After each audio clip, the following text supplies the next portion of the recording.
Good morning to all. Page number 74, Prerequisites, section 70, subsection 2. So നമ്മൾ income from salary എന്ന് പറയുന്ന chapter പഠിച്ചു തുടങ്ങി. സോ ആദ്യത്തെ ക്ലാസ്സിൽ എങ്ങനെയാണ് ഇൻകം ഫ്രം സാലറി കമ്പ്യൂട്ട് ചെയ്യുന്നത് എന്നുള്ളതിൻ്റെ ഒരു ബേസിക് ആയിട്ടുള്ളൊരു ഫോർമാറ്റ് നമ്മൾ കണ്ടു. ദെൻ അതുമായി ബന്ധപ്പെട്ട കുറച്ച് കാര്യങ്ങൾ പഠിച്ചു. സോ നമ്മൾ ഇനി ആ ഇൻകം ഫ്രം സാലറി കമ്പ്യൂട്ട് ചെയ്യുന്നതിനകത്ത് നമ്മൾ കണ്ട ഓരോ ഐറ്റംസും അതെങ്ങനെയാണ് കമ്പ്യൂട്ട് ചെയ്യേണ്ടതെന്നാണ് പഠിക്കാൻ പോകുന്നത്. സോ ആദ്യം നമ്മൾ പെർക്യുസൈറ്റ്സിലേക്കാണ് പോകുന്നത്. സോ നമ്മൾ ആ ഒരു ഫോർമാറ്റിൽ കണ്ടതാണ് ബേസിക് പേ, DA, അതുപോലെ തന്നെ കമ്മീഷൻ, സ്പെഷ്യൽ പേ, ഇതെല്ലാം ആഡ് ചെയ്യുന്നതിൻ്റെ കൂടെ എന്താണ് ടാക്സബിൾ പോർഷൻ ഓഫ് പെർക്യുസൈറ്റ്സ് എന്ന് പറഞ്ഞ് ഒരൈറ്റം കണ്ടു. അപ്പോൾ പെർക്യുസൈറ്റ്സിൻ്റെ ടാക്സബിൾ പോർഷൻ നമ്മൾ സാലറി ഇൻകത്തിൻ്റെ കൂടെ എന്ത് ചെയ്യേണ്ടതാണ്, ആഡ് ചെയ്യേണ്ടതാണ്. അപ്പോൾ പെർക്യുസൈറ്റ്സ് ഇൻകത്തിൻ്റെ ടാക്സബിൾ പോർഷൻ എങ്ങനെയാണ് അല്ലെങ്കിൽ അത് എത്രയാണ്, എങ്ങനെ കമ്പ്യൂട്ട് ചെയ്യുമെന്നാണ് നമ്മൾ പഠിക്കാൻ പോകുന്നത്. സോ ആദ്യം തന്നെ എന്താണ് പെർക്യുസൈറ്റ്സ് എന്ന് നമുക്ക് പഠിച്ചു തുടങ്ങാം.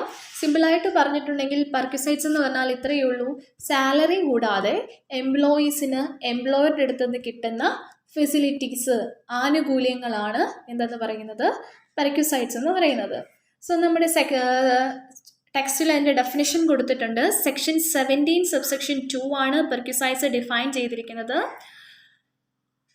Perquisites defined in section 17 subsection 2 as any casual emolument fee or profit attached to an office or position in addition to salary or wages.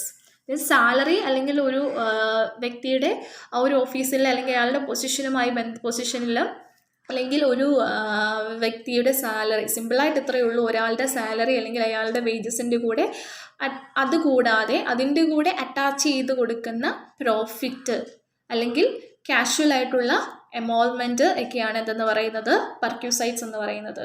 Salary കൂടാതെ അയാൾക്ക് കൊടുക്കുന്ന ആനുകൂല്യം. സോ എഗൈൻ പറയുന്നുണ്ട്, perquisites may be in cash or kind or sometimes in the form of facilities or amenities. അതായത് ഇത്രയേ ഉള്ളൂ, ഈ പെർക്യുസൈറ്റ്സ് എന്ന് പറയുന്നത് ക്യാഷിൻ്റെ ഫോമിൽ കൊടുക്കാം, അല്ലെങ്കിൽ എന്താണ് കൈൻഡായിട്ട് എന്തെങ്കിലും സാധനങ്ങളായിട്ട് കൊടുക്കാം, ഇല്ലെങ്കിൽ ചില സമയത്ത് അതെന്താണ് sometimes it is in the form of facilities എന്തെങ്കിലും സൗകര്യങ്ങളായിട്ട് കൊടുക്കാം. Similarly perquisites may or may not be convertible into money. അപ്പം ചില പെർക്യുസൈറ്റ്സ് മണിയായിട്ട് കൺവേർട്ട് ചെയ്യാൻ പറ്റുന്നതായിരിക്കാം എന്ന് പറഞ്ഞ് എല്ലാം അങ്ങനെ ആവണമെന്നില്ല. ചില പെർക്യുസൈറ്റ്സ് എന്ന് പറയുന്നത് മണിയായിട്ട് കൺവേർട്ട് ചെയ്യാൻ പറ്റാത്തതായിരിക്കാം. ദെൻ പറയുന്നു, പെർക്യുസൈറ്റ്സിനെ 3 ആയിട്ടാണ് ക്ലാസിഫൈ ചെയ്തിരിക്കുന്നത്. പെർക്യുസൈറ്റ്സ് മേ ബി അതിനു മുമ്പ് ഒരു സെൻറ്റൻസും കൂടി പറയുന്നുണ്ട്. Perquisites may be provided to employees as a part of service package and sometimes otherwise. അപ്പോൾ പെർക്യുസൈറ്റ്സ് എന്ന് പറയുന്നത് എംപ്ലോയീസിന് അവരുടെ സർവീസിൻ്റെ ഭാഗമായിട്ട്, സർവീസ് പാക്കേജിൻ്റെ ഭാഗമായിട്ട് കൊടുക്കുന്നതാണ്. ദെൻ ഇത്രയേ ഉള്ളൂ പെർക്യുസൈറ്റ്സിൻ്റെ സെക്ഷൻ ഓർത്തിരിക്കുക, ഒരു ഡെഫിനേഷൻ ഓർത്തിരിക്കുക. പെർക്യുസൈറ്റ്സ് എന്ന് പറയുന്നത് എന്താണ്, പിന്നെ ക്യാഷ് ആയിട്ടോ കൈൻഡ് ആയിട്ടോ ആവും, ചില സമയത്ത് എന്താണ് ഫെസിലിറ്റീസ് ആയിട്ടായിരിക്കാം പ്രൊവൈഡ് ചെയ്യുന്നത്. ഇത് എപ്പോഴും എന്താണ് ക്യാഷ് ആയിട്ട് കൺവേർട്ട് ചെയ്യണമെന്നില്ല. It's may or may not be converted in to cash ആയിട്ട് കൺവേർട്ട് ചെയ്യാൻ പറ്റാതെ ഇരിക്കാം. ഇത്രയും ഓർത്തിരിക്കുക പെർക്യുസൈറ്റ്സുമായി ബന്ധപ്പെട്ട്. ദെൻ എഗൈൻ ഇവിടെ പറയുന്നത് ടാക്സ് പർപ്പസിന് വേണ്ടി പെർക്യുസൈറ്റ്സിനെ 3 ആയിട്ട് ക്ലാസിഫൈ ചെയ്തിട്ടുണ്ട്. For tax purpose perquisites are classified into 3. First tax free perquisites, then taxable perquisites and perquisites taxable in hand of specified category employees. First പറയുന്നത് ടാക്സ് ഫ്രീ പെർക്യുസൈറ്റ്സ്, അതായത് ഇങ്ങനെയുള്ള പെർക്യുസൈറ്റ്സ് ഈ ഒരു കാറ്റഗറിയിൽ വരുന്നത് ടാക്സ് ഫ്രീ ആണ്. അപ്പം ഇങ്ങനെയുള്ള പെർക്യുസൈറ്റ്സിന് ഈ ഒരു കാറ്റഗറിയിൽ വരുന്നതിന് നമ്മൾ ടാക്സ് കൊടുക്കേണ്ട കാര്യം ഇല്ല. ദെൻ അടുത്ത സെക്കൻഡ് കാറ്റഗറി എന്ന് പറഞ്ഞാൽ ടാക്സബിൾ പെർക്യുസൈറ്റ്സ് ആണ്. അതായത് അങ്ങനെയുള്ള ആനുകൂല്യങ്ങൾക്ക് അല്ലെങ്കിൽ പെർക്യുസൈറ്റ്സിനൊക്കെ എന്താണ് ടാക്സ് കൊടുക്കണം, ടാക്സബിൾ ആയിട്ടുള്ളതാണ്. അത് നമ്മൾ ഇൻകം ഫ്രം സാലറി കമ്പ്യൂട്ട് ചെയ്യുമ്പോൾ അങ്ങനെയുള്ള പെർക്യുസൈറ്റ്സുകൾ എന്താണ് സാലറി ഇൻകം കമ്പ്യൂട്ട് ചെയ്യുമ്പോൾ അവിടെ ഇൻക്ലൂഡ് ചെയ്യേണ്ടതാണ്. ദെൻ മൂന്നാമതൊരു കാറ്റഗറി എന്ന് പറയുന്നത് ഒരു സ്പെസിഫൈഡ് കാറ്റഗറി ഓഫ് എംപ്ലോയീസ് മാത്രം ഇങ്ങനെയുള്ള പെർക്യുസൈറ്റ്സിന് എന്ത് ചെയ്താൽ മതി, ടാക്സ് കൊടുത്താൽ മതി. അപ്പോൾ സ്പെസിഫൈഡ് കാറ്റഗറി എന്താണെന്ന് നമ്മൾ, അല്ലെങ്കിൽ സ്പെസിഫൈഡ് കാറ്റഗറിയിലുള്ള എംപ്ലോയീസ് എന്ന് പറയുമ്പോൾ അത് ആരാണെന്ന് നമ്മൾ പഠിക്കുന്നുണ്ട്. അപ്പോൾ സ്പെസിഫൈഡ് കാറ്റഗറിയിലുള്ള എംപ്ലോയീസ് എന്ന് പറയുന്നത് ഇത്രയേ ഉള്ളൂ. സ്പെസിഫൈഡ് കാറ്റഗറി എംപ്ലോയീസിനകത്ത് ഇൻക്ലൂഡ് ചെയ്യുന്നത് ഡയറക്ടർ, ഒരു കമ്പനിയുടെ ഡയറക്ടർ, അല്ലെങ്കിൽ എന്താണ് കമ്പനിയിൽ സബ്സ്റ്റാൻഷ്യൽ ഇൻട്രസ്റ്റ് ഉള്ളൊരു വ്യക്തി എന്ന് പറഞ്ഞാൽ ആ കമ്പനിയുടെ 20% കുറയാത്ത ഷെയർസ് അല്ലെങ്കിൽ വോട്ടിംഗ് പവർ ആ കമ്പനിയിൽ അയാൾക്കുണ്ടായിരിക്കും. വോട്ടിംഗ് പവർ ഉണ്ടായിരിക്കുക എന്ന് പറഞ്ഞാൽ 20% കുറയാത്ത ഷെയർ അയാൾ ഹോൾഡ് ചെയ്തിട്ടുണ്ടായിരിക്കാം, അല്ലെങ്കിൽ എന്താണ് അയാൾക്ക് വോട്ടിംഗ് പവർ ഉണ്ടായിരിക്കും ആ കമ്പനിയിൽ. ഇനി അടുത്തത് പറയുന്നത് any employee whose income under the head salary exceed 15,000 after making deduction under section 16. അപ്പോൾ സെക്ഷൻ 16 അപ്പോൾ ഡിഡക്ഷൻ അണ്ടർ സെക്ഷൻ 16 എന്ന് പറയുന്നത് ഗ്രോസ് സാലറിയിൽ നിന്നും സെക്ഷൻ 16 അണ്ടറിൽ 3 ഡിഡക്ഷൻസ് ഉണ്ടെന്ന് കഴിഞ്ഞ ക്ലാസ്സിൽ നമ്മൾ ഫോർമാറ്റ് കണ്ടപ്പോൾ ഞാൻ പറഞ്ഞായിരുന്നു. സ്റ്റാൻഡേർഡ് ഡിഡക്ഷന്, അതുപോലെ തന്നെ ടാക്സ് ഓൺ എംപ്ലോയ്മെൻറ്റ്, അതുപോലെ 3 ഡിഡക്ഷൻസ് ഞാൻ പറഞ്ഞായിരുന്നു. അപ്പോൾ ആ ഡിഡക്ഷൻസ് കഴിഞ്ഞിട്ട്, അതായത് ആ കാര്യങ്ങളും കൂടെ കുറച്ചതിന് ശേഷം ഇൻകം ഫ്രം സാലറിയിൽ 50,000 രൂപയിൽ ഇൻകം ഉള്ളവർ, അതായത് employee whose income under the head salary exceed 15,000, സാലറിയുടെ ഹെഡിൽ തന്നെ 50,000 രൂപയിൽ കൂടുതൽ ഇൻകം, ഡിഡക്ഷൻസും കൂടെ കഴിഞ്ഞിട്ട് സെക്ഷൻ 16 പ്രകാരം നമ്മൾ ഗ്രോസ് സാലറിയിൽ നിന്നുള്ള ഡിഡക്ഷൻസ് 3 കാര്യങ്ങൾ ഡിഡക്റ്റ് ചെയ്യുന്നുണ്ട്. അതും കുറച്ചതിന് ശേഷം സാലറി ഇൻകം 50,000 രൂപയിൽ കൂടുതലാണെങ്കിൽ ഈ 3 കാറ്റഗറിയിൽ വരുന്നവരാണ് സ്പെസിഫൈഡ് കാറ്റഗറി എംപ്ലോയി എന്ന് പറയുന്നത്. സോ ഇനി നമുക്ക് ഓരോ ടൈപ്പ് പെർക്യൂസൈഡ്സിനെ നമ്മൾ എടുത്ത് പഠിക്കാൻ പോവാണ്. അപ്പോൾ ഫസ്റ്റ് ടാക്സ് ഫ്രീ പെർക്യൂസൈഡ്സ് എന്ന് പറയുന്നത് ഇമ്പോർട്ടൻ്റ് ആയിട്ടുള്ളൊരു പോർഷനാണ്, നിങ്ങൾ പഠിച്ചോണം. ടാക്സ് ഫ്രീ പെർക്യൂസൈഡ്സ് എന്ന് പറയുന്നത് ഫസ്റ്റ് പറഞ്ഞിരിക്കുന്നത് മെഡിക്കൽ ബെനഫിറ്റ്സ് ആണ്. The following perquisites are tax free, hence they are not included in the salary income. ഇതെല്ലാം നമ്മളിപ്പം ഡിസ്കസ് ചെയ്യാൻ പോകുന്ന 18 പെർക്യൂസൈഡ്സ് പറയുന്നുണ്ട്, 18 ഐറ്റംസ് പറയുന്നുണ്ട്. ഈ 18 കാര്യങ്ങളും എന്താണ്? ടാക്സ് ഫ്രീ ആണ്, ടാക്സ് കൊടുക്കണ്ട, അതുകൊണ്ട് തന്നെ ഇത് സാലറി ഇൻകത്തിൽ ഇൻക്ലൂഡ് ചെയ്യണ്ട. സോ ഇത് നിങ്ങൾ അറിഞ്ഞിരിക്കണം, പഠിക്കേണ്ടതാണ്. ഫസ്റ്റ് മെഡിക്കൽ ബെനിഫിറ്റ് ആണ്. മെഡിക്കൽ ബെനിഫിറ്റ് എന്ന് പറയുന്നത് ചില സമയത്ത് എംപ്ലോയീസിന് എംപ്ലോയറുടെ ഹോസ്പിറ്റലിൽ എന്താണ് ഫ്രീ ആയിട്ടുള്ള ട്രീറ്റ്മെൻറ്റും കാര്യങ്ങളൊക്കെ കിട്ടും, അതാണ് പറയുന്നത്. അപ്പം മെഡിക്കൽ ബെനിഫിറ്റ്സിനെ തന്നെ 2ആയിട്ട് ഡിവൈഡ് ചെയ്തിട്ടുണ്ട്. ഇന്ത്യയിലെ മെഡിക്കൽ ബെനിഫിറ്റും ഇന്ത്യക്ക് പുറത്തുള്ള മെഡിക്കൽ ബെനിഫിറ്റും. അപ്പം നമ്മൾ പറഞ്ഞായിരുന്നു ആദ്യം തന്നെ, പെർക്യൂസൈഡ്സ് എന്ന് പറയുന്നത് എപ്പോഴും ക്യാഷായിട്ട് തന്നെ വേണമെന്നില്ല, കൈൻഡായിട്ടാവാം, ഫെസിലിറ്റീസ് ആയിട്ടായിരിക്കാം, അല്ലേ? ഇതെന്ന് പറയുന്നത് മെഡിക്കൽ ഫെസിലിറ്റി കൊടുക്കുവാണ്. ആ മെഡിക്കൽ പ്രൊവൈഡ് ചെയ്യുന്ന മെഡിക്കൽ ഫെസിലിറ്റിയാണ് ഇവിടെ എന്തായിട്ട് പെർക്യൂസൈഡ്സ് ആയിട്ട് കരുതപ്പെടുന്നത്. സോ ഇന്ത്യക്കകത്താണ് മെഡിക്കൽ ബെനിഫിറ്റ് എങ്കിൽ അതിനകത്ത് ഇൻക്ലൂഡ് ചെയ്യുന്ന കാര്യങ്ങൾ എന്താ? The value of tax free ആയിട്ടുള്ള കാര്യങ്ങളാണ് പറയുന്നത്. The value of any medical treatment provided to employee or any member of his family in any hospital maintained by the employer. Employer maintain ചെയ്യുന്ന ഹോസ്പിറ്റലിൽ എംപ്ലോയിക്കോ എംപ്ലോയിയുടെ ഫാമിലിയിലെ ഏതെങ്കിലും ഒരാൾക്കോ എന്തെങ്കിലും മെഡിക്കൽ ട്രീറ്റ്മെൻറ്റ് പ്രൊവൈഡ് ചെയ്തിട്ടുണ്ടെങ്കിൽ ആ മെഡിക്കൽ ട്രീറ്റ്മെൻറ്റിൻ്റെ വാല്യൂ ആ വാല്യൂ എന്ന് പറയുന്നത് ഒരു പെർക്യൂസൈഡ്സ് ആണ്. അതെന്ന് പറയുന്നത് എന്താണ്? ആ വാല്യൂ എന്ന് പറയുന്നത് ടാക്സ് ഫ്രീ ആണ്. അങ്ങനെ ഒരു മെഡിക്കൽ ട്രീറ്റ്മെൻറ്റ് പ്രൊവൈഡ് ചെയ്യുവാണ് ഫ്രീ ആയിട്ട് എംപ്ലോയറെങ്കിൽ അതൊരു പെർക്യൂസൈഡ്സ് ആണ്, ഒരു ഫെസിലിറ്റിയാണ് പ്രൊവൈഡ് ചെയ്യുന്നത്, സാലറി കൂടാതെ, അല്ലേ? അപ്പം ആ വാല്യൂ, എംപ്ലോയർ മെയിൻറ്റെയിൻ ചെയ്യുന്ന ഹോസ്പിറ്റൽ, അതായത് എംപ്ലോയർക്ക് ഒരു ഹോസ്പിറ്റലുണ്ട്, ആ ഹോസ്പിറ്റലിൽ പോയി എംപ്ലോയിയുടെ ഫാമിലിയിലുള്ള ആരെങ്കിലും ട്രീറ്റ്മെൻറ്റ് നടത്തിയാൽ ആ ട്രീറ്റ്മെൻറ്റിൻ്റെ വാല്യൂ എന്താണ്? ടാക്സ് ഫ്രീ ആയിരിക്കും. ഇനി അടുത്തതെന്ന് പറയുന്നത് any amount spend by employer for the treatment in a hospital maintain by the government or local authority or approved by the government or commission of income tax. അതായത് നമ്മൾ ആദ്യം പറഞ്ഞത് എംപ്ലോയിയുടെ ഹോസ്പിറ്റലിൽ എംപ്ലോയി പോയി ട്രീറ്റ്മെൻറ്റ് നടത്തിയാൽ, വീട്ടിലെ ആരെങ്കിലും പോയി എംപ്ലോയിയുടെ വീട്ടിലെ ആരെങ്കിലും മെമ്പേഴ്സ് പോയി ട്രീറ്റ്മെൻറ്റ് നടത്തിയാൽ ആ വാല്യൂ ടാക്സ് ഫ്രീ ആണ്. അതുപോലെ തന്നെ ഇനി ഗവൺമെൻറ് മെയിൻറ്റെയിൻ ചെയ്യുന്ന ഹോസ്പിറ്റൽ അല്ലെങ്കിൽ ലോക്കൽ അതോറിറ്റീസ് അങ്ങനെയുള്ള ഗവൺമെൻറ് അപ്രൂവ്ഡ് ആയിട്ടുള്ള ഹോസ്പിറ്റലുകളിൽ പോയി എംപ്ലോയി ട്രീറ്റ്മെൻറ്റ് നടത്തുവാണ്. ആ ഒരു സമയത്ത് ഈ എംപ്ലോയിക്ക് വേണ്ടി എംപ്ലോയർ എന്തെങ്കിലും സ്പെൻഡ് ചെയ്തിട്ടുണ്ടെങ്കിൽ ആ ഒരു എമൗണ്ട് എന്ന് പറയുന്നത് എന്താണ്, അല്ലെങ്കിൽ ആ ഒരു വാല്യൂ എന്താണ്? ടാക്സ് ഫ്രീ ആണ്. ഇനി premium paid by employer on the health insurance of the employee under an approved scheme. അതായത് എംപ്ലോയിയുടെ ഹെൽത്ത് ഇൻഷുറൻസിന് വേണ്ടി ഒരു അപ്രൂവ്ഡ് സ്കീമിൻ്റെ അണ്ടറിൽ എംപ്ലോയിക്ക് വേണ്ടി ഒരു ഹെൽത്ത് ഇൻഷുറൻസ് എടുത്തു എംപ്ലോയർ, എന്നിട്ട് ആ അടയ്ക്കുന്ന പ്രീമിയം, അവിടെയും എന്താണ്, അതൊരു പെർക്വിസിറ്റ്സ് ആണെന്ന് നിങ്ങൾ ആദ്യം മനസ്സിലാക്കണം. അതായത് ഇത്രയേ ഉള്ളൂ, എംപ്ലോയിക്ക് വേണ്ടി ഹെൽത്ത് ഇൻഷുറൻസ് എടുക്കുന്നു, എംപ്ലോയിക്ക് വേണ്ടി ഹെൽത്ത് ഇൻഷുറൻസ് പ്രീമിയം അടയ്ക്കുന്നു. അപ്പോൾ അവിടെ എന്താണ്, എംപ്ലോയർ എടുത്തുനിന്ന് ഒരു സാലറി കൂടാതെ ഒരു ഫെസിലിറ്റി കിട്ടി അല്ലേ, അതാണ് പെർക്വിസൈറ്റ്സ് എന്ന് പറയുന്നത്. ആ വാല്യൂവിന് എന്ത് ചെയ്യേണ്ട കാര്യമില്ല, ടാക്സ് കൊടുക്കേണ്ട കാര്യമില്ല. then അടുത്തത് പറയുന്നത് reimbursement of health or medical insurance premium paid by എംപ്ലോയിക്ക് വേണ്ടി paid by the employee pay ചെയ്യുന്ന ഒരു ഹെൽത്ത് ഇൻഷുറൻസ് പ്രീമിയം അല്ലെങ്കിൽ മെഡിക്കൽ ഇൻഷുറൻസ് പ്രീമിയം റീഇംബേഴ്സ് ചെയ്യുകയാണെങ്കിൽ, റീഇംബേഴ്സ്മെൻറ്റ് എന്ന് പറഞ്ഞാൽ ഇത്രയേ ഉള്ളൂ, റീപേ ചെയ്യുകയാണെങ്കിൽ, എംപ്ലോയി ഒരു പ്രീമിയം അടച്ചത് എംപ്ലോയിക്ക് ഇത് തിരിച്ച് കിട്ടുവാണെങ്കിൽ, എംപ്ലോയി ഒരു ഹെൽത്ത് ഇൻഷുറൻസ് പ്രീമിയം അടച്ചു, അത് എംപ്ലോയിക്ക് തിരിച്ച് കിട്ടിയെങ്കിൽ, ആ അടച്ച തുക എംപ്ലോയിക്ക് തിരിച്ച് കിട്ടിയെങ്കിൽ അതും എന്താണ്, ഫുള്ളി ടാക്സബിൾ ആണ്. ഇനി ഇവിടെ അതിൻ്റെ അഡീഷണൽ ആയിട്ടൊരു പോയിന്റും കൂടി പറയുന്നുണ്ട്. Medical reimbursement expenditure up to 15,000, 15,000 രൂപ വരെയുള്ള റീഇംബേഴ്സ്മെൻറ്റ് എന്ന് പറയുന്നത് പ്രൈവറ്റ് ഹോസ്പിറ്റലുകളിൽ 2017-18 വരെ എന്താണ്, നോട്ട്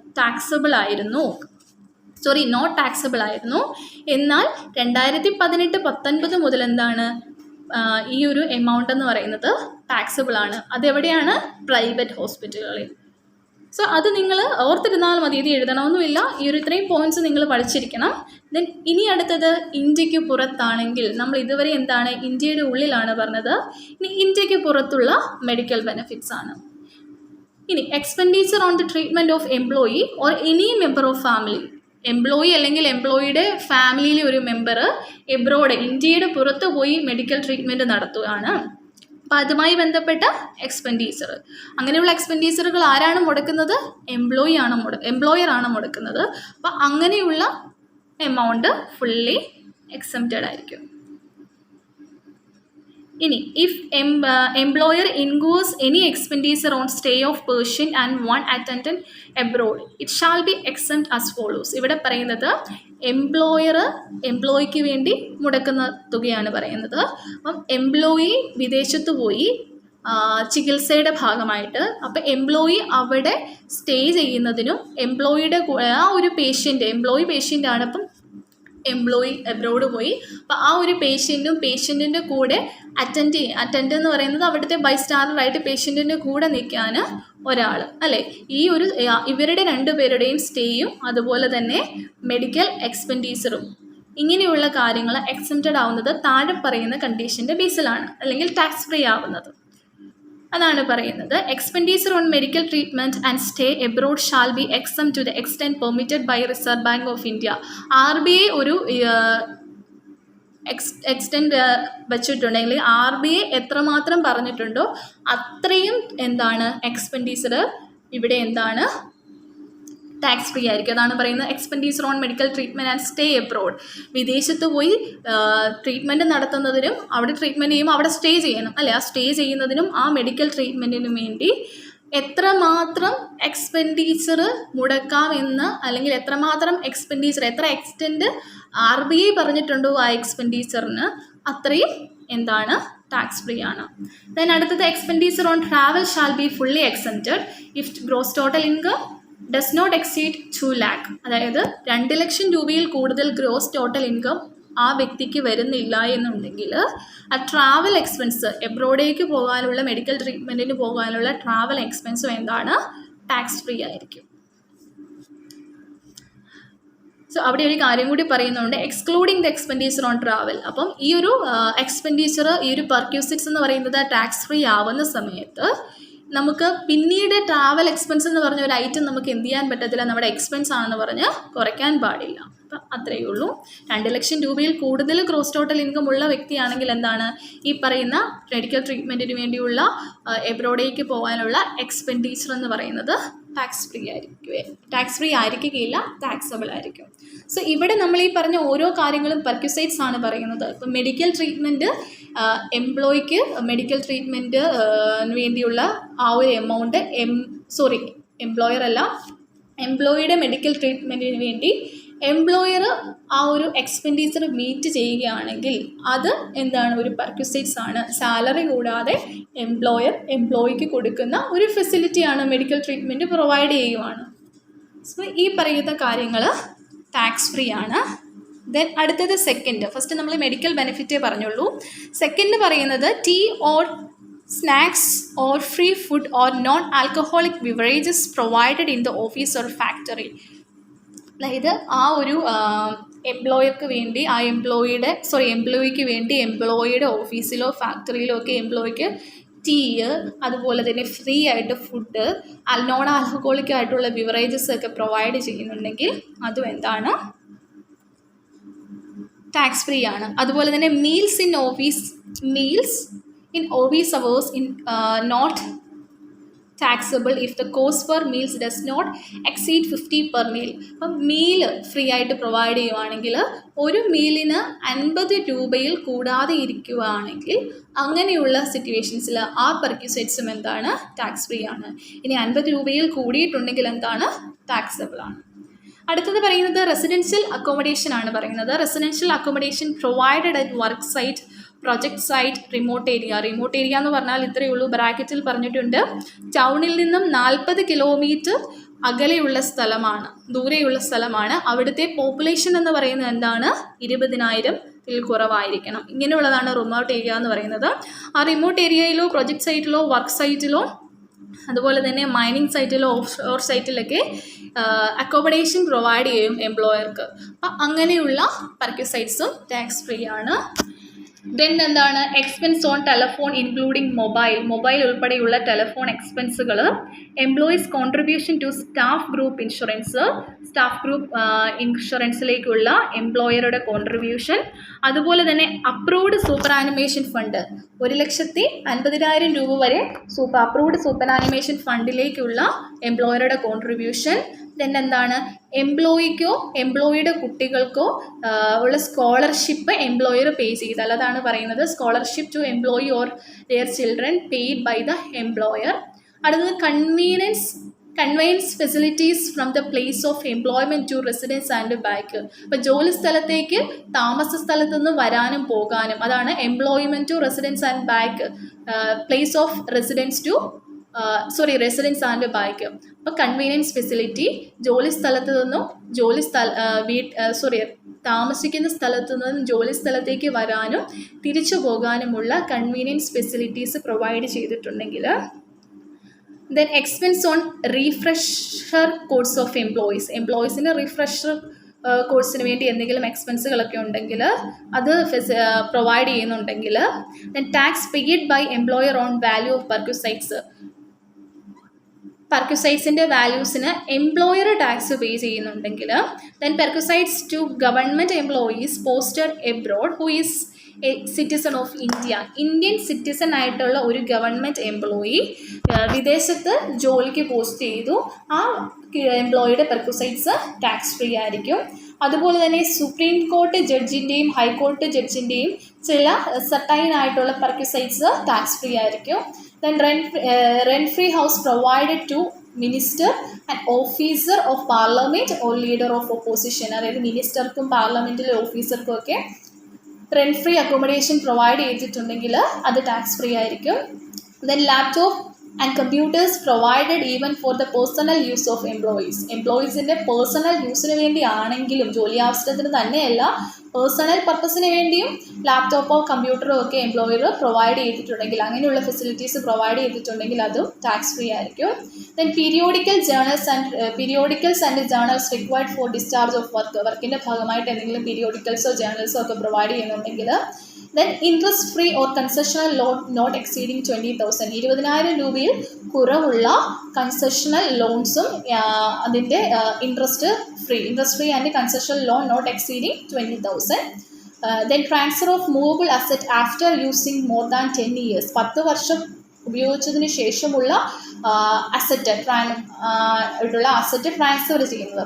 10 വർഷം ഉപയോഗിച്ച് കഴിഞ്ഞതിന് ശേഷം ഒരു അസറ്റ്, മൂവബിൾ ആയിട്ടുള്ള ഒരു അസറ്റ്, മൂവബിൾ എന്ന് പറഞ്ഞാൽ മൂവ് ചെയ്യാൻ പറ്റുന്ന ഒരു അസറ്റ്, അത് ട്രാൻസ്ഫർ ചെയ്യുന്നു. അതുമായി ബന്ധപ്പെട്ട് നമുക്ക് ട്രാൻസ്പോർട്ടേഷനൊക്കെ ആവശ്യമുണ്ട്. അങ്ങനെയുള്ള ഫെസിലിറ്റീസൊക്കെ അങ്ങനെയുള്ള ഫെസിലിറ്റീസൊക്കെ എംപ്ലോയിക്ക് പ്രൊവൈഡ് ചെയ്യുന്നുണ്ടെങ്കിൽ ആ ഒരു പെർക്യൂസൈറ്റ്സ് എന്ന് പറയുന്നത് എന്താണ്, ഫുള്ളി ടാക്സ് ഫ്രീ ആയിരിക്കും. അതുപോലെ തന്നെ എന്താണ്, ആ മൂവബിൾ അസറ്റിനകത്ത് ലാപ്ടോപ്പും കമ്പ്യൂട്ടറും ഒന്നും ഇലക്ട്രോണിക് ഐറ്റംസ് ഒക്കെ ഉൾപ്പെടുത്തത്തില്ല. അതല്ലാതെ Leave travel concessional as per section 10 subsection A and rule 2B. Rule 2B അതുപോലെ തന്നെ section 10 subsection 5 പ്രകാരമുള്ള ലീവ് ട്രാവൽ കൺസെഷൻ. ഇങ്ങനെയുള്ള ഐറ്റംസ് എല്ലാമാണ് ഇതെന്ന് പറയുന്നത് ടാക്സ് ഫ്രീ ആയിട്ടുള്ള പെർക്വിസൈറ്റ്സ്. നമ്മൾ ഫസ്റ്റ് കാറ്റഗറി കണ്ടു. ഇനി അടുത്തത് എന്താണ്? സെക്കൻഡ് ടൈപ്പ് എന്ന് പറഞ്ഞാൽ എന്താണ്? എല്ലാ കേസിലും ഇനി പറയാൻ പോകുന്ന പെർക്വിസൈറ്റ്സുകൾ ടാക്സബിൾ ആണ്. അതായത് റെസിഡൻഷ്യൽ അക്കോമഡേഷൻ, അതുകൊണ്ട് തന്നെ ഇത് ടാക്സബിൾ ആയതുകൊണ്ട് തന്നെ ഈ പറയുന്ന പെർക്വിസൈറ്റ്സുകളെല്ലാം സാലറി ഇൻകത്തിൽ ഇൻക്ലൂഡ് ചെയ്യണം കിട്ടുന്നതാണെങ്കിൽ. Residential accommodation provided to an employee at concessional rent. എംപ്ലോയീസിന് റെസിഡൻഷ്യൽ അക്കോമഡേഷൻ പ്രൊവൈഡ് ചെയ്യുന്നുണ്ടെങ്കിൽ അങ്ങനെയുള്ള പെർക്വിസൈറ്റ്സ് ടാക്സബിൾ ആണ്. Any sum paid to effect insurance on the life of the employee for the annuity scheme.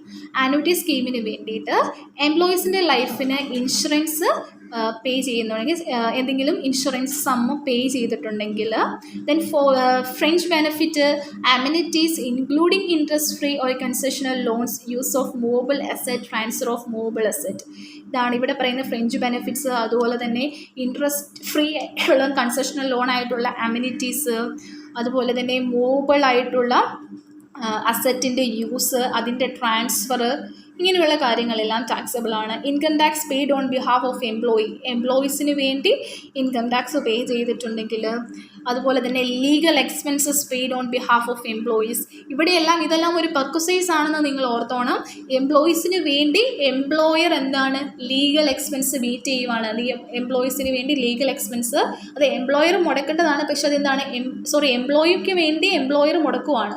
അപ്പോൾ എന്താണ് എംപ്ലോയിക്ക് ആ ഒരു ഫെസിലിറ്റി എംപ്ലോയർ പ്രൊവൈഡ് ചെയ്യുവാണ്, ഒരു അഡീഷണൽ ആയിട്ടൊരു അഡ്വാൻറ്റേജ് കൊടുക്കുവാണ്. അപ്പം അതൊരു പെർക്വിസൈറ്റ്സ് ആണെന്ന് ആദ്യം മനസ്സിലാക്കുക. സോ ഇത് ഫുള്ളി ടാക്സബിൾ ആണ്. Then employer's contribution to approved superannuation fund over 1,15,000, 1,50,000 കൂടുതൽ സൂപ്പർ ആനിമേഷൻ ഫണ്ടിലേക്ക് എംപ്ലോയർ കോൺട്രിബ്യൂട്ട് ചെയ്തിട്ടുണ്ടെങ്കിൽ സ്വെറ്റ് ഇക്വിറ്റി ഷെയറിൻ്റെ value allot to employees at concessional rate. അതായത് സ്വെറ്റ് ഇക്വിറ്റി ഷെയർസിൻ്റെ വാല്യൂ കൺസെഷണൽ റേറ്റിൽ എംപ്ലോയിക്ക് അതിൻ്റെ value sweat equity shares allot ചെയ്തിട്ടുണ്ടെങ്കിൽ അതിൻ്റെ വാല്യൂ. ദെൻ സെവൻത്ത് പോയിന്റ് പറയുന്നതാണ് എംപ്ലോയീസിന് കൺസെഷണൽ റേറ്റിൽ സെറ്റ് ഇക്വിറ്റി ഷെയർ അലോട്ട് ചെയ്തിട്ടുണ്ട് എങ്കിൽ അങ്ങനെ ഒരു പെർക്വിസൈറ്റ്സ്, അങ്ങനെ ഒരു ഫെസിലിറ്റി കൊടുത്തിട്ടുണ്ടെങ്കിൽ അതിൻ്റെ value, payment of any loan, interest there on behalf of എംപ്ലോയീസിന് വേണ്ടി ഏതെങ്കിലും ലോണോ ഇൻട്രസ്റ്റോ ഒക്കെ എംപ്ലോയർ പേ ചെയ്തിട്ടുണ്ടെങ്കിൽ, payment of education expense of children of എംപ്ലോയീസിൻ്റെ ചിൽഡ്രന് എഡ്യൂക്കേഷണലായിട്ടുള്ള എക്സ്പെൻസുകൾ എന്തെങ്കിലും പേ ചെയ്യുന്നുണ്ടെങ്കിൽ അങ്ങനെയുള്ള payments. Any obligation of employee paid by എംപ്ലോയിയുടെ ഏതെങ്കിലും ഒബ്ലിഗേഷൻസ് പേ ചെയ്യുന്നുണ്ടെങ്കിൽ. അപ്പം ഇവിടെയെല്ലാം നിങ്ങൾ ഓർത്തിരിക്കേണ്ട കാര്യം, ഇവിടെയെല്ലാം ഓരോ ഫെസിലിറ്റീസ് പ്രൊവൈഡ് ചെയ്യുന്നതാണ്. ഇപ്പം എംപ്ലോയിയുടെ ഒരു ഒബ്ലിഗേഷൻ എംപ്ലോയർ പേ ചെയ്യുവാണ്. എംപ്ലോയി അവിടെ പേ ചെയ്യേണ്ടതായിരുന്നു, അവിടെ എംപ്ലോയിക്ക് പകരം പേ ചെയ്യുകയാണ്. അപ്പോൾ എംപ്ലോയർ എന്താണ് ഒരു ഫെസിലിറ്റി അയാൾക്ക്, ആ എംപ്ലോയിക്ക് ഒരു ഫെസിലിറ്റി പ്രൊവൈഡ് ചെയ്യുവാണ്. അപ്പോൾ അങ്ങനെ പ്രൊവൈഡ് ചെയ്യുന്ന ക്യാഷ് ആയിട്ടാവാം, കൈൻഡായിട്ടായിരിക്കാം, എന്തെങ്കിലും ഒരു ഫെസിലിറ്റീസ് ആയിട്ടായിരിക്കാം. ഇങ്ങനെ സാലറി കൂടാതെ ഇങ്ങനെ കൊടുക്കുന്ന ഈ ഒരു ഫെസിലിറ്റി ആണ് എന്തെന്ന് പറയുന്നത് പെർക്വിസൈറ്റ്സ് എന്ന് പറയുന്നത്. അത് ചില കേസിൽ ടാക്സ് ഫ്രീ ആണ്, ചിലയിടത്ത് എന്താണ് ഫുള്ളി ടാക്സബിൾ ആണ്. ഇനി നമ്മൾ സ്പെസിഫൈഡ് കാറ്റഗറി എംപ്ലോയീസിനെ ആദ്യമേ പറഞ്ഞായിരുന്നു. ഈ specified category of employees taxable ആയിട്ടുള്ള പെർക്വിസൈറ്റ്സ് ആണ് പറയുന്നത്. Gas, electric energy, water provided to employees free of cost at concessional rate. അതായത് ഫ്രീ ആയിട്ട് ഈ പറയുന്ന സ്പെസിഫൈഡ് കാറ്റഗറിയിലുള്ള എംപ്ലോയീസ് അതാരാണെന്ന് ഞാൻ ആദ്യമേ പറഞ്ഞു. അവർക്ക് ഫ്രീ ആയിട്ട് പ്രൊവൈഡ് ചെയ്യുന്ന ഗ്യാസ്, ഇലക്ട്രിസിറ്റി എനർജി, വാട്ടർ, ഇതൊക്കെ ഫ്രീ ആയിട്ട് എംപ്ലോയർ കൊടുക്കുന്നു. അങ്ങനെ ഒരു സാഹചര്യത്തിൽ ദെൻ എന്താണ് എംപ്ലോയീസിൻ്റെ ഫാമിലി മെമ്പേഴ്സിന് എഡ്യൂക്കേഷണൽ ഫെസിലിറ്റീസ് പ്രൊവൈഡ് ചെയ്യുന്നത്. അതുപോലെ തന്നെ സ്വീപ്പർ, വാച്ച്മാന്, ഗാർഡനർ, പേഴ്സണൽ അറ്റൻഡൻറ്റ്, ഇങ്ങനെ എംപ്ലോയിയുടെ ഗാർഡനർ, എംപ്ലോയിയുടെ വാച്ച്മാന്, എംപ്ലോയിയുടെ പേഴ്സണൽ അറ്റൻഡൻറ്റ്, ഇവരുടെയൊക്കെ സാലറി എംപ്ലോയർ കൊടുക്കുവാണ്. അതിനുള്ളെങ്കിൽ സാലറി കൊടുക്കാനുള്ള ആ ഒരു എമൗണ്ട് എംപ്ലോയർക്ക് കൊടുക്കുവാണ്, അല്ലെങ്കിൽ അത് എംപ്ലോയർ തന്നെ പേ ചെയ്യുവാണ്. അപ്പം ഇങ്ങനെയുള്ള expense, medical facilities, car or any other automatic convenience, transport facility provided by transport undertaking. ഈ സ്പെസിഫൈഡ് കാറ്റഗറിയിൽ ഉള്ള ആ ഒരു ടൈപ്പ് ഓഫ് എംപ്ലോയീസ് ഈ പറയുന്ന പെർക്യൂസൈറ്റ്സിനെല്ലാം എന്ത് ചെയ്യണം? ടാക്സ് കൊടുക്കണം. ഇത് അവരുടെ എംപ്ലോയറുടെ കുട്ടികൾക്ക് എന്തെങ്കിലും എഡ്യൂക്കേഷണൽ ഫെസിലിറ്റീസ് പ്രൊവൈഡ് ചെയ്തിട്ടുണ്ടെങ്കിൽ, അതുപോലെ തന്നെ എംപ്ലോയറുടെ സ്വീപ്പർ, വാച്ച്മാന്, ഗാർഡനർ അവർക്കുള്ള സാലറി, അതുപോലെ തന്നെ റിമോട്ട് ഓട്ടോമാറ്റിക് കൺവീനിയൻസ്, കാറ്, ഇതിനൊക്കെയുള്ള പെർക്യൂസൈറ്റ്സ് എന്ത് ചെയ്യണം? സ്പെസിഫൈഡ് കാറ്റഗറിയിലുള്ള എംപ്ലോയീസ് ടാക്സ് കൊടുക്കണം. സോ ഇത്രയുമാണ് പെർക്യൂസൈറ്റ്സിനെ കുറിച്ച് ജനറലായിട്ട് പറയുന്നത്. സോ ഇവിടെ പറയുന്ന ഓരോ എക്സ്പെൻസുകളും അത് എംപ്ലോയിക്ക് പെർക്യൂസൈറ്റ്സ് ആയിട്ട് കിട്ടുന്നതാണ്. എംപ്ലോയിക്ക് കിട്ടുന്ന ആനുകൂല്യങ്ങൾ അല്ലെങ്കിൽ ഫെസിലിറ്റീസ് ആണ്. അത് ചില കേസിൽ ടാക്സബിൾ ആണ്, ചില കേസിൽ ഫ്രീ ആണ്. ചില കേസിൽ സ്പെസിഫൈഡ് കാറ്റഗറി എംപ്ലോയീസിന് മാത്രം അത് ടാക്സബിൾ ആണ്. ഇനി നമ്മൾ അടുത്ത ക്ലാസ്സിൽ പഠിക്കാൻ പോകുന്നത് എങ്ങനെയാണ് പെർക്യൂസൈറ്റ്സ് വാല്യൂ ചെയ്യുന്നത്. അല്ലെങ്കിൽ ചില പെർക്യൂസൈറ്റ്സ് നമ്മൾ പറഞ്ഞു ഫുള്ളി ടാക്സബിൾ ആണ്. അപ്പം ആ പെർക്യൂസൈറ്റ്സിൻ്റെ ടാക്സബിൾ എമൗണ്ട് എങ്ങനെയാണ് കമ്പ്യൂട്ട് ചെയ്യുന്നത്, എത്രമാത്രം ആ എമൗണ്ട് ടാക്സബിൾ ആണെന്ന് എങ്ങനെ കണ്ടുപിടിക്കുമെന്നുള്ള കാര്യമാണ് നെക്സ്റ്റ് ക്ലാസ്സിൽ നമ്മൾ പഠിക്കുന്നത്. Okay, thank you. ഈ ഒരു ക്വസ്റ്റ്യനുമായി ബന്ധപ്പെട്ട ഡൗട്ട്സ് എന്തെങ്കിലും ഉണ്ടെങ്കിൽ നിങ്ങൾ മെസ്സേജ് അയച്ച് ചോദിക്കുക. ഇല്ലെങ്കിൽ ലൈവ് ക്ലാസ്സിന് വരുമ്പോഴെങ്കിലും ചോദിക്കാം. Thank you.